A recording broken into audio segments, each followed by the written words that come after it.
네, 여러분 반갑습니다. 물맷돌 문화연구소 이PD입니다. 오늘은 현재 기독교에서 가장 이슈가 되고 있는 포괄적 차별금지법에 대해 이야기해 보겠습니다. 차별금지법이 동성애 차별 문제로 부각되어 기독교만의 이슈처럼 비춰지고 있지만 사실 이것은 기독교뿐만 아니라 전 국민의 표현의 자유를 억압하는 악법이라는 것을 알기 쉽게 요약하여 설명드리겠습니다.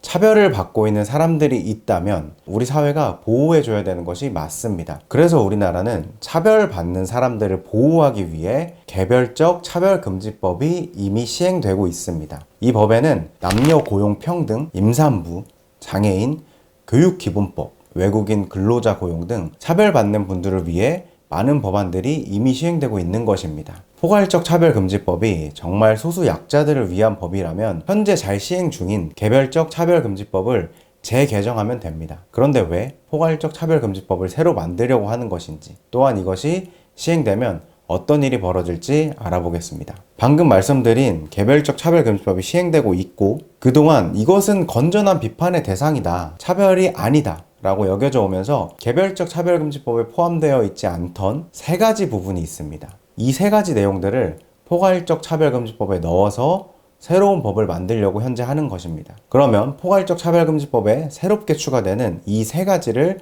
정리해서 알아보겠습니다. 그중 첫 번째는 성적 지향입니다. 성적 지향은 말 그대로 동성애를 비판하지 못하겠다고 하는 것입니다.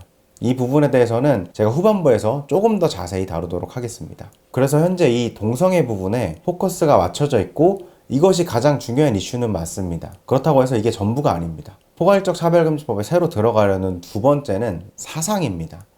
예를 들어 종북 사상을 가진 사람에 대해서 비판을 못하게 되는 것입니다. 만약 누군가가 나는 김일성을 믿는 주체사상 신봉자라고 하면서 공무원이 되고 싶다고 했을 때 이 사람을 주체사상 신봉자라는 이유로 고용하지 않거나 비판하지 못하게 된다는 겁니다. 이렇게 되면 자유 대한민국에서 기존에 없었던 말도 안 되는 일이 발생하게 되는 겁니다. 그리고 새로 들어가려는 세 번째는 종교입니다. 종교. 이것도 예를 들면 사이비 이단 종교로 유명한 신천지의 이만희 교주에 대한 비판도 문제가 될 수 있게 됩니다. 이 세 가지는 그동안 차별이 아니다, 건전한 비판의 대상으로 인식되어 왔습니다. 그런데 이제 이러한 이슈들을 포괄적 차별금지법이란 이름으로 듣기 좋게 포장하여서 내놓으려고 하는 것입니다. 지금까지 간략한 내용만으로도 충분히 이해할 수 있을 만큼 이것은 정말 심각한 악법입니다. 각자의 건강한 양심과 표현의 자유를 심각하게 제약하는 법이며, 이런 법이 만들어지면 가장 심각한 타격을 받는 곳이 교회가 될 것입니다. 그리고 아까 첫 번째로 말씀드린 동성애 관련 이야기를 좀 더 하자면, 우리나라는 이미 동성애가 불법이 아닙니다. 동성애를 한다고 아무런 처벌을 받지 않고 있으며 이미 사회적 분위기가 동성애에 대해 그런가 보다라고 생각하는 사회 분위기입니다. 자료를 좀 보겠습니다. 국가인권위원회의 통계 자료를 보면 국가인권위원회가 설립될 때부터 지금까지 동성애 때문에 차별당했다고 들어온 건수는 전체 차별 신고 건수의 1.1%에 불과하며, 여기 옆에 보이는 항목인 나 전과자다, 전과 때문에 차별을 받았다고 신고된 건수와 수치가 비슷합니다. 보통 차별 신고가 가장 많은 게 장애, 성희롱, 사회적 신분입니다. 누구나 다 이해할 수 있는 내용들이 가장 많이 신고가 된다는 겁니다. 다시 동성애 관련 이슈인 성적 지향으로 넘어오면, 성적 지향 관련 신고가 되고 실제 심사 결과 문제가 있다고 인정된 게 보통 1년에 아예 없거나 많아야 1년에 2건 정도입니다. 2017년 딱 1년 동안만 갑자기 수치가 말도 안 되게 치솟아 올랐는데, 이건 사실 통계적으로도 일반적이지 않다고 표현할 수 있을 만큼 독특한 지표입니다. 사실 이때 관련 사회 분위기나 이런 거에 대해서도 할 말은 많지만